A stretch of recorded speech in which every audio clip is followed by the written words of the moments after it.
As of today, approximately 3.6 billion people use a form of social media worldwide. That's estimated to be more than half of the world's population. And with this increase in technological communication creating online communities, it can often be thought of as overused or immense. Now, according to my audience survey, 100% of participants admitted to having some variation of social media, while 50% of those surveyed suggested that social media was a major cause in the decline of its users' mental health.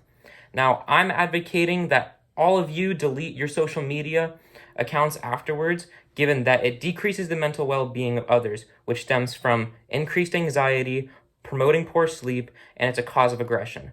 Now, let's start with anxiety. Anxiety is often defined as a feeling of worry, nervousness, or unease, which is typically about an imminent event or something with an uncertain outcome. Anxiety is a result of people using social media, and it stems from how people are perceived and how they'd like to be perceived. Now, according to an academic journal titled Social Media and Its Anxiety, which is written by Fazila Fadima, a study was made with an aim of determining whether there is a relationship between social media and anxiety. Now, multiple variables were added and subtracted from the study, but all of them had an overarching conclusion that Fatima summed up perfectly in her reflection, stating, in the present study, it is observed that many participants use multiple social media sites and for increased time. It has also been seen that they may be anxious when they are not allowed to view the sites. By tearing these patients away from their devices that house social media because it intensifies their anxiety, not only clarifies that social media has a similar effect on to these people as controlled substances, which can which can damage both physical and mental health. But it also proves how dependent we are on these media. Now, it provides us with a certain pleasure that, when taken away, we'll feel more addicted to using it, which increases our attention and decreases our attention span, which ultimately triggers symptoms of an anxiety disorder.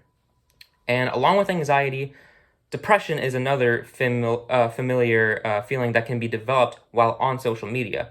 Now, in Dr. Pavika Sheldon's book titled The Dark Side of Social Media, Psychological, Managerial, and Societal Perspectives, she goes on to explain how physicians observed a pattern of depression which was developed because of social media in teenagers. Researchers believed that teens who go through these periods are at an increased risk of depression, and they exhibit seclusion, which results in them seeking acceptance on hateful online content that encourages them to be hateful. Now, later in her book, she states how not only teenagers, but also adults display out of anxiety when they find out that their tweets are not retweeted or when their Facebook updates are not liked. This not only highlights the depressive states that adolescents and teenagers go through, but also how adults are susceptible to feeling these extremely low emotions when they are not vindicated by their peers through social media.